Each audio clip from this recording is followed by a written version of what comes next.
इस्तीफा मांग सकते हैं, अभी तो लोकतंत्र है, इसका क्या मतलब आपको? नहीं, अभी तो ये है कि भी बोल सकते हैं, हम भी बोल पा रहे हैं तभी तो इतना कह पा रहे हैं, नहीं तो ये भी सब खत्म हो जाएगा वो? नहीं, देखिए आगे तो सब कुछ खत्म हो जाएगा। 2024 के बाद बोलेंगे इस देश में चुनाव नहीं होंगे, आप लिख लेना, इस देश में चुनाव नहीं होंगे और इस देश की 120 करोड़ आबादी को हर तरह के अधिकार से वंचित करने का सारा प्लान है। मैं इसको समझा देता हूं तो आप और समझ लेंगे।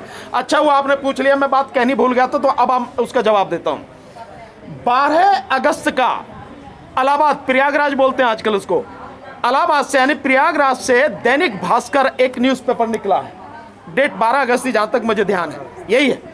उसमें फ्रंट पेज पे एक बात छपी है कि देश का नया संविधान बनाया जा रहा है और उसमें डिटेल में लिखी है कि जो संविधान होगा, इस संविधान में हिंदू, सुनना इस बात को मैं एक्सप्लेन करूंगा तरीके से, हिंदू, बौद्ध, जैन और सिख, केवल इन्हीं को मताधिकार होगा और यह संविधान मनुस्मृति पर आधारित होगा। अब जब इन चारों को देंगे आप, हिंदू, बौद्ध, जैन और सिखों को, तो आपने मुस्लिम समाज को एक साइड में कर दिया, ईसाइयों को एक साइड में कर दिया, पारसियों को, यानी 3 समाज को आप मताधिकार न देने की बात तो खुलेआम कर रहे हैं। अब रहा, अभी से दूसरा आ जाइए, जो हिंदू की बात कर रहे हैं, अगर हम हिंदू हैं यानी SC, ST, OBC ये सारे अगर हिंदू हैं, तो फिर इनको सवर्णों की तरह ही अधिकार क्यों नहीं है? जो अधिकार ब्राह्मण को है, जो अधिकार क्षत्रिय को है, जो अधिकार वैश्य यानी बनिए को है, वही अधिकार SC, ST के लोगों को क्यों नहीं है? OBC के लोगों को क्यों नहीं है? फिर उनका रिजर्वेशन क्यों खाया जा रहा? कहने के लिए SC, ST का रिजर्वेशन आज की तारीख में 22.5% है, 15% SC का, 7.5% ST का, लेकिन वर्तमान में जो प्रैक्टिकली है वो कितना है? मुश्किल से 9%। और OBC, जिस OBC की आबादी 52% है, उस अभी तो जातिगत जनगणना का जो मामला चल रहा है उसको हम साइड में कर दें, लेकिन मंडल कमीशन के हिसाब से जो रिपोर्ट है उसके हिसाब से 52% है। 52% में से आपने उसको रिजर्वेशन कितना दिया? 27%। और एक्चुअल में कितना है? वो है आज की तारीख में 5 से 6% पूरा, बस इतना। और आपको बता देता हूं, हायर एजुकेशन में OBC का 1% आरक्षण नहीं है। आप देखिए, जिसमें professor, assistant professor, associate professor madam यहां पर बैठी हैं, उसमें 93 से लेकर 94% किसका है? सवर्णों का, और मैक्सिमम उसमें ब्राह्मण है। ये रिजर्वेशन का है। इसके अलावा जो OBC की बात है और SC, ST के आरक्षण की बात है, धीरे धीरे आप इसको खत्म करते चले जा रहे हैं। 2 चीजों को समझे। नंबर 1, कहीं भी देश के संविधान में यह नहीं है कि आरक्षण 50% तक होगा, कहीं नहीं लिखा है, लेकिन इस देश की सुप्रीम कोर्ट ने बैन लगा दिया कि 50% से ज्यादा आरक्षण नहीं होगा। क्यों लगाया? क्योंकि उनकी मानसिकता वही ब्राह्मणवादी मानसिकता है, वही ऊंचे नीचे वाली मानसिकता है, वही भेदभाव वाली मानसिकता है। इस देश में जो लोग रह रहे हैं, तो मान्यवर साहब काशीराम जी ने जो कहा कि जिसकी जितनी संख्या बारी उतनी उसकी हिस्सेदारी, तो दो उसको उतना, लेकिन क्योंकि आपकी मानसिकता नहीं है, तो पहले तो सुप्रीम कोर्ट ने लगा दिया कि 50% से ज्यादा नहीं होगा। अब दूसरा, 10% आपने आर्थिक आधार पर आरक्षण दे दिया, सो कितना हो गया? 50.5% पहले था, 10% ये, तो 60.5% आरक्षण हो गया। SC, ST, OBC को मिला के कितना था? 49.5। इसमें से 10% और कम कर दो, कितना रह गया? 39.5। और है प्रैक्टिकल में कितना? मात्र 9% SC, ST का और 5 से 6% उनका, इसे 15% मान लो। सो ये 85% आरक्षण कौन खा रहा है? 85%। अगर तुम हमें हिंदू कहते हो, अगर तुम हमें बराबरी से मानते हो, तो फिर ये 85% क्यों है? तुम्हारी आबादी 15% है, 15% में तुम रहो और 85% हमें दो। ईमानदारी की अगर बात है तो इसलिए जो ये कहा गया है कि हिंदू, बौद्ध, जैन और सिख इनको अधिकार होंगे, जो हिंदुओं में SC, ST और OBC होंगे, इनको ये क्योंकि शूद्र हैं उनके हिसाब से मनुस्मृति लागू है, तो मनुस्मृति में ब्राह्मण, क्षत्रिय, वैश्य और शूद्र में ये सारे हैं SC, ST, OBC। सो इनको कोई अधिकार नहीं है, इनको केवल अधिकार है कि ऊपर के ये तीनों हैं, ब्राह्मण, क्षत्रिय, वैश्य, इनकी सेवा करें। तो कहने के लिए, मूर्ख बनाने के लिए, क्योंकि मुसलमान से लड़ना है, मुसलमान से लड़वाना है, उनको मूर्ख बनाने के लिए पब्लिक को जानकारी है नहीं, ज्ञान है नहीं, पता है नहीं, पढ़े लिखों को पता नहीं, तो अनपढ़ को क्या होगा, उनको मूर्ख बनाने के लिए हिंदू शब्द को जोड़ दिया ताकि सारे ये समझे कि यार हमें तो अधिकार मिल ही रहा। अबे तुम्हें शूद्र बना दिया, हिंदू बनाते उन्होंने, मनुस्मृति लागू होते ही तुम्हारे अधिकार सारे खत्म हो गए। यह है उनकी साजिश जिसका पर्दाफाश हमें करना है। तो वो सब कहने के लिए है, जब ये लागू हो जाएगा उसके बाद आपके पास कोई अधिकार नहीं होगा। और इस देश में अगर कोई संविधान विरोधी बात कर रहा है, यानी संविधान है फिर भी नए संविधान की बात कर रहे हैं, देश की राजधानी दिल्ली से हटा के वहां पे बनारस में ले जाने की बात कर रहे हैं, और अगले साल 2023 में उन्होंने बड़ी एक सभा बुलाई है धर्म संसद, उसमें संविधान के विषय में सारी करें। क्या ये देशद्रोह नहीं है? क्या सरकार ने इनके खिलाफ कोई कार्रवाई करी? क्या FIR हुई? किसी को अरेस्ट किया? नहीं, क्योंकि सरकार का पूरा सपोर्ट उन्हें मालूम है। तो इसीलिए मैं कह रहा हूं कि जब ये सब कुछ होगा किसी को कोई अधिकार नहीं होगा।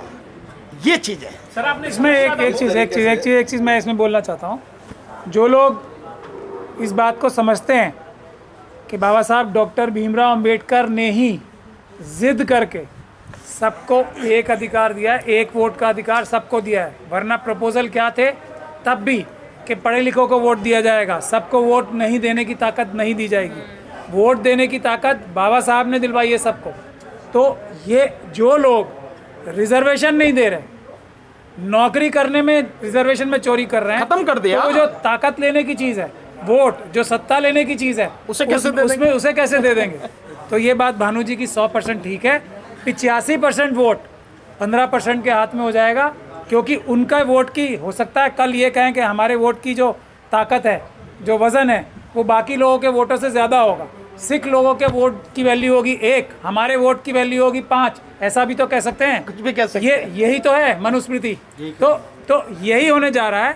इसीलिए हमें भारत के संविधान को बचाना है, किसी भी कीमत पे बचाना है, किसी भी तरीके से बचाना है। सीधी सी बात है, इसमें कोई कॉम्प्रोमाइज़ नहीं।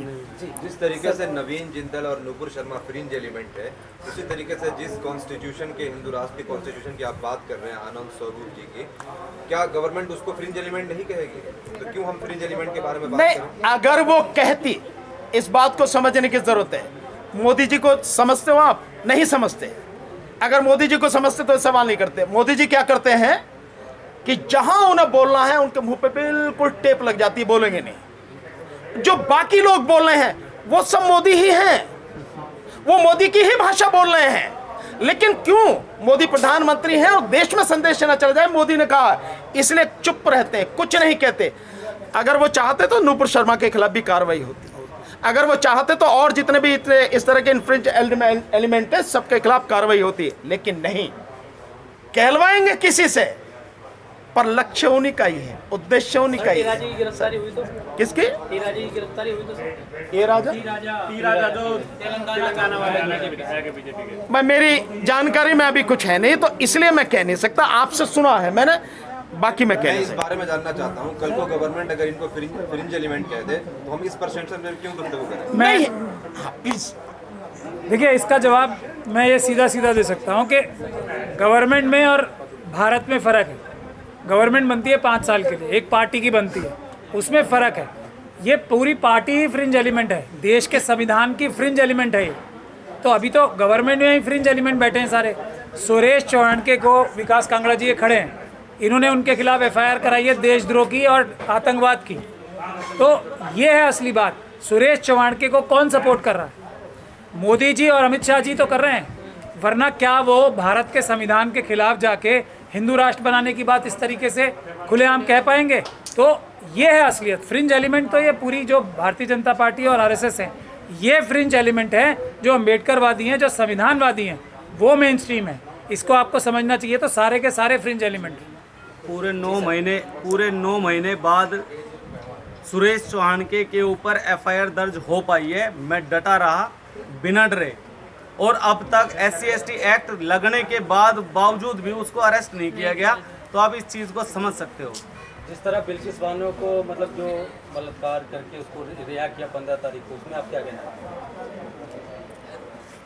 बिल्किस बानो के विषय में जो हुआ है, मैं समझता हूं इस देश के संविधान का, इस देश में न्याय तंत्र का बहुत ही भद्दा मजाक उड़ाया गया है। जिस 5 महीने की गर्भवती महिला के साथ गैंगरेप किया गया, उसकी 3 साल की बच्ची को पटक कर मार दिया गया, उसके परिवार के 13 लोगों की हत्या की गई, ऐसे लोगों को उस दिन छोड़ा जाना जिस दिन प्रधानमंत्री महिलाओं के सम्मान की बात लाल किले से कर रहे हैं, और उन्हीं अजीब भावुक तो नौटंकी करने में 1 नंबर है भाई, तो कोई इसमें कोई नई बात है क्या?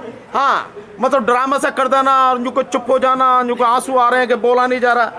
अरे नौटंकी उसकी 8 साल से देख रहे हो यार, हम सब समझते हैं।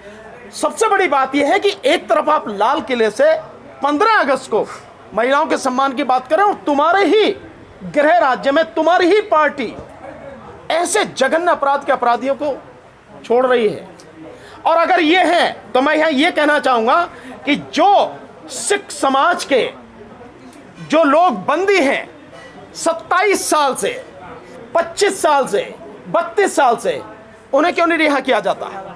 सिख समाज के जो बंदी हैं, जिसके विषय में अभी 31 दिन तक आंदोलन चला गुरुद्वारा बंगला साहिब में, आप देखिए उनमें बड़ी, आप देखिए अभी तो उनका केस भी पूरा नहीं हुआ। भाई साहब महमूद पराचा जी जो हैं, उसमें एक मुख्य साथी हैं जिनको 1995 में जगतार सिंह हवारा साहब, अभी तो उनका केस ही चल रहा। यानी जिनको सुप्रीम कोर्ट से सजा हो गई, उन ऐसे जघन्य अपराधियों को छोड़ दिया, और जिनका केस भी अभी डिसाइड नहीं हुआ है, वो साथी, एक व्यक्ति उसमें 1990 से बंद है, कितने हो गए? 32 साल। 7 व्यक्ति उसमें 1995 से बंद है, कितने हो गए? 27 साल। और एक व्यक्ति 1997 से बंद है, यानी 25 साल। इतने समय से बंद है। और इसके अलावा ऐसे कितने ही लोग हैं जो उन अपराधों में अभी जेल में हैं, जिन अपराधों में उनकी जो सजा होती है उससे ज्यादा काट चुके, जेल में पड़े अभी।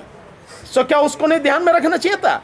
पर ये मोदी का राज है, नौटंकी करने के अलावा और झूठ बोलने के अलावा, लोगों को धोखा देने के अलावा, गुमराह करने के अलावा दूसरा कोई उनके पास में काम नहीं है। सर संस्कारी कहा जा रहा है, संस्कारी ब्राह्मण थे, इसलिए उनके स्वभाव बड़े अच्छे थे। और सर भारत, तो तुम्हें क्या कहना चाहिए? तुम्हें क्या कहना चाहिए? यानी जो व्यक्ति 5 महीने की गर्भवती के साथ में सामूहिक बलात्कार में शामिल है, वो लोग संस्कारी हैं? अगर सही मायने में आदमी एक कानून को ध्यान में न रखे और अगर अपना आपा खो दे, तो सड़क पे खींच के चीर के मार दे, खत्म कर देगा उन्हें। ये इस सजा के हकदार हैं। और केवल उन्होंने बलात्कार ही नहीं किया, सामूहिक बलात्कार, बल्कि उन्होंने उस परिवार के 13 लोगों की हत्या की। इनको संस्कारी कह रहे हो? और जिन संस्कारों की बात है, अगर वो संस्कार पूरे गिनो तो ब्राह्मण धर्म ग्रंथों के हिसाब से ही जितने संस्कार है अगर गिना दिए या सारे सब बता दिए, तो पता लग जाएगा कौन कहाँ खड़ा है। ये चीजें हमें मत बताओ, हमने सब सारे किसी के इशारे पे छोड़े। अरे इशारा किसका हो सकता है? सैया भाई कोतवाल तो फिर डर का है जब लाल किले से जो सब कुछ संभालने वाले करने वाले, तो किसने छोड़ा होगा? किस वजह से? भारत जोड़ो यात्रा निकाले, बढ़िया बात है भाई, दुआ करो ना भारत जुड़ जावे। और इससे भी ज्यादा मैं तो ये कहूंगा, दुआ ये करो कि जुड़े ना जुड़े जैसी भी स्थिति में, पर खड़ा जरूर हो जाए इकट्ठा होके, ताकि बीजेपी का सुपड़ा साहब 2024 में किया जा सके। अगर राहुल जी प्रधानमंत्री बनेंगे तो राहुल जी से पूछ यार, मेरे से काहे पूछ रहा? जिसका अगर 272 MP राहुल जी के पास में होंगे, उनको सपोर्ट करेंगे, तो कोई भी उन्हें प्रधानमंत्री बनने से नहीं रोक सकता।